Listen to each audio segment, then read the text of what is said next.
I am tired. I'm tired. Week number 2 of Scott Leonard's parental survival guide for men. Yo, guys, what they said is true, man. When you have a newborn, you need to sleep when the newborn sleeps. If you don't sleep when the newborn sleeps, it's over for you. You know, I had a whole conversation with my chat because the chat and I, before my child was born, was telling me that it was going to be very difficult for me and that I would not be able to make content every single day because I would be tired and worn out and exhausted. And I told them that I've seen people with a kid and it looks extremely easy. All they're doing half the time is just sleeping with the kid in their hands.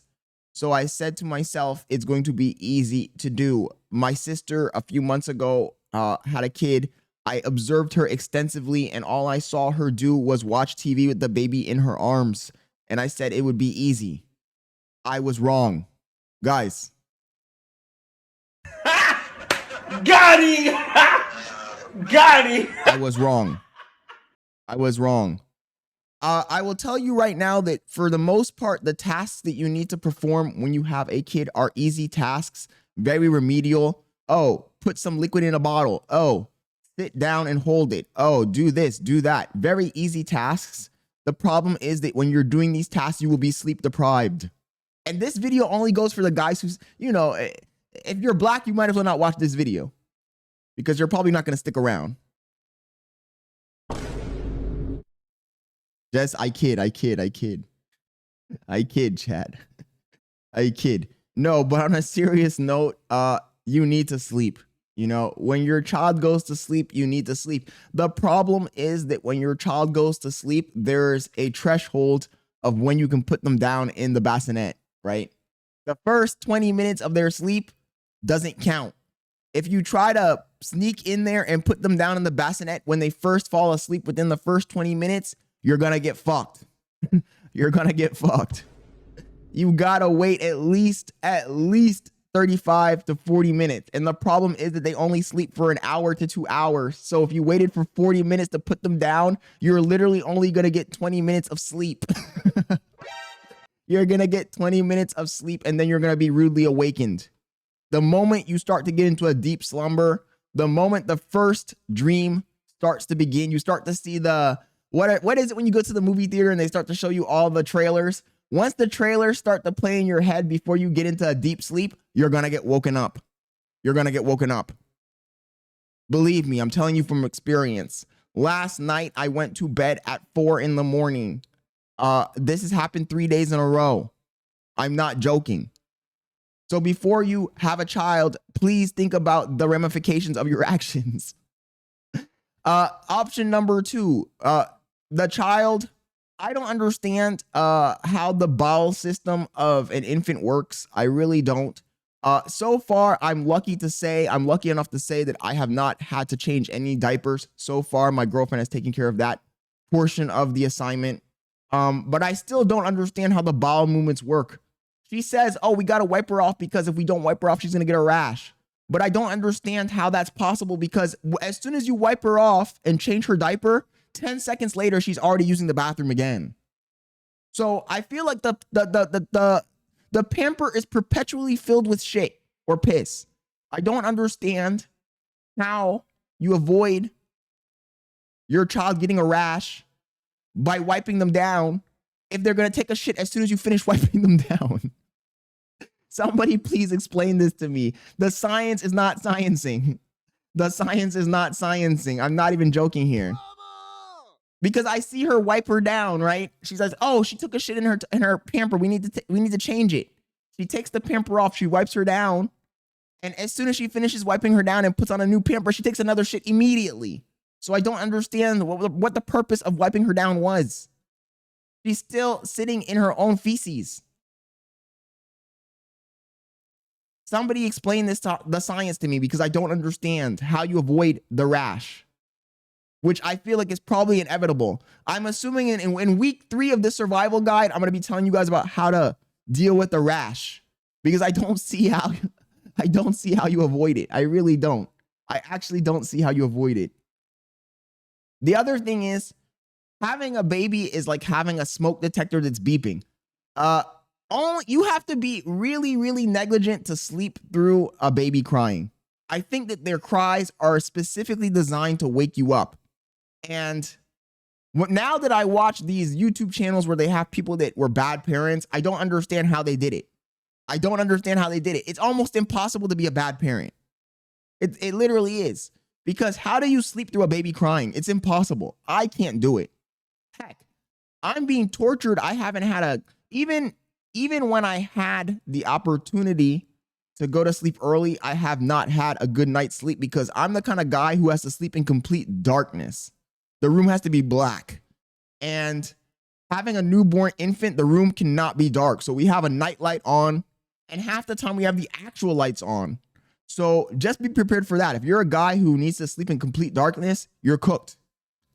It's done for you. You're not going to be able to get that good restorative night's sleep. It's just not going to happen. Look, I'm making these videos to prepare you guys before you go into this venture. Because a lot of people probably have the same thought process that I had, that it would be easy. And so far, yeah, it's not been that easy, to be honest. Like I said, the tasks, the actual work that you need to do is not that hard, but the problem is that you're going to be sleep deprived. Filling a bottle when you're 10/10s is easy. Filling a bottle when you haven't slept in 2 weeks is hard as fuck. Your hands are shaky. It's like you're making a fucking, you're in a meth lab and you're mixing chemical, your hands shaky. Oh shit. You can't get that shit in the fucking bottle. You're cooked. You're done. Last night I was pouring the milk into the bottle. I spilled milk all over the kitchen floor. Oh, and by the way, while I was doing this, I had the baby in one hand, so I couldn't even like duck down and wipe it off the floor. I had to tear a piece of toilet paper with my teeth, and I had to throw it on the ground, and I had to use my foot to wipe up the stuff, and then I had to just leave it there and pick it up in the morning. This is not easy, guys. I'm letting you know right now, you're in for a rude awakening. You're in for a rude awakening. I don't understand. If you're not black, I don't understand how you have multiple baby mamas. You must be a superhero. You must be a superhero if you have multiple baby mamas and you stuck around, because it is extremely difficult. So I just wanted to jump on here and give you guys a little bit of an update. Not to mention, there's a lot of other things that you need to do, right? You need to jump in your car about once a week and go to a pediatrician. And then the pediatrician looks at your baby. She flips it around like it's a pizza. Baby looks good this week. Okay, lady, why are you tossing my baby around like that? Okay, I'll see you back next week. I'm sure you have nothing else to do than to come here, wait in an office with a bunch of other kids screaming, and have me toss your baby around so it gets colic and starts crying the whole way back home. Yeah, sounds good to me. See you later. It's crazy. It's insane. It's insane. Then you're lucky. Look, for example, Bailey has been pretty good. She hasn't had like postpartum, I don't think. But you might get one of these crazy. Your girl might not be stable. She might be mentally ill, and have a propensity to have depression or to be unstable. If you got one of those, it's GG's for you. I know somebody who had one of those. You're cooked. It's over. You're done. You might as well start signing the divorce papers by now. Because if you got one of these ones that starts screaming and crying and throwing a tantrum and not talking for days, you're done. You're done. I got lucky. Bailey's not like that. But even so, they still made us drive all the way across town, 40 minutes, to take her blood pressure and to ask her if she was feeling okay. All questions they could have asked over the phone, by the way, including the blood pressure. I think they gave us a blood pressure pump thingy. Are you sure? You said they didn't. Well, we can buy one. They're not that expensive. They could have just called us and been like, can you take your blood pressure? What is it? Are you feeling depressed? No? Okay, bet. Instead, we had to drive across the whole city, 45 minutes, to have a 5-10 minute long meet and greet, essentially. The thing is that I think that the reason why I have to make this guide for you guys is because of the direction society has gone in. If it was 1950, 1960, 1970, 1990, even the early 2000s, as a man, I probably would not even be involved in most of these things. I would just be chilling, sleeping, eating, resting, because all of these things are items that traditionally the woman was in charge of.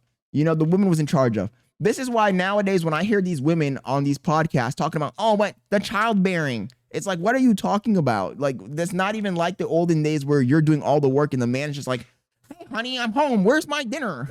Is the house clean? Are the kids fed? I'm going to go to sleep now. It's not even like that anymore.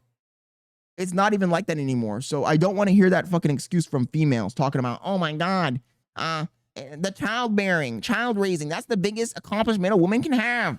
It's a lot of work. Men won't understand. I do understand because I was up all fucking night. Thank you very much. And by the way, when I say I was up all night, let me not make it, don't get it twisted. I was up all night and Bailey was asleep. See, this is where you guys are misunderstanding what happened here. You guys are assuming that I'm just saying that I got woken up. No, I was doing the Parenthood thing.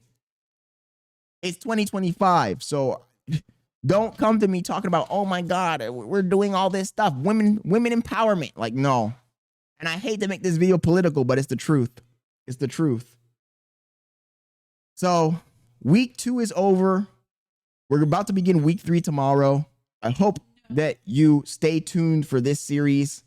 I will try to bring more insight in the future. So far, I don't really have that much insight other than I'm sleep deprived. There's not really that much I can say. Bailey's breastfeeding, so it's not like we're spending money on formula. And we have hella diapers. Originally, I was kind of worried because I was like, yo, what are we going to do with these diapers? Diapers, to my knowledge, are pretty expensive, and our baby is just burning through these bitches like shit. She's just every chat. If I even told you, I can't even put it into words. I can't even contemplate and put into words what I'm trying to describe here. Our baby is burning through diapers. It's a fire sale, and them bitches ain't cheap. So luckily, we just got a whole bunch of diapers from the baby shower, I guess. But when those run out, I don't know what we're going to do. I was worried at first. When I saw the rate of the destruction of the diaper stock, I was like, okay. You know what, chat? Now that I have a child, you know what I think? I think I'm going to have to invest in diapers for real. And when I say invest, I mean invest in the stock. I need to find the companies that produce these bitches, because the way I see it, it's an infinite fucking money glitch. There's always going to be people buying Pampers. These babies be pooping like, yo, they be pooping like baby penguins, man. If you know, you know. If you know, you know. Go look that shit up. Go look up penguins pooping and you'll thank me later. Thank me later. Anyways, I had to get this off my chest. Subscribe, turn on notifications. Catch me every single day, 6:30 p.m. Eastern. I stream, and I'll catch you on the next one. I'm out. Peace.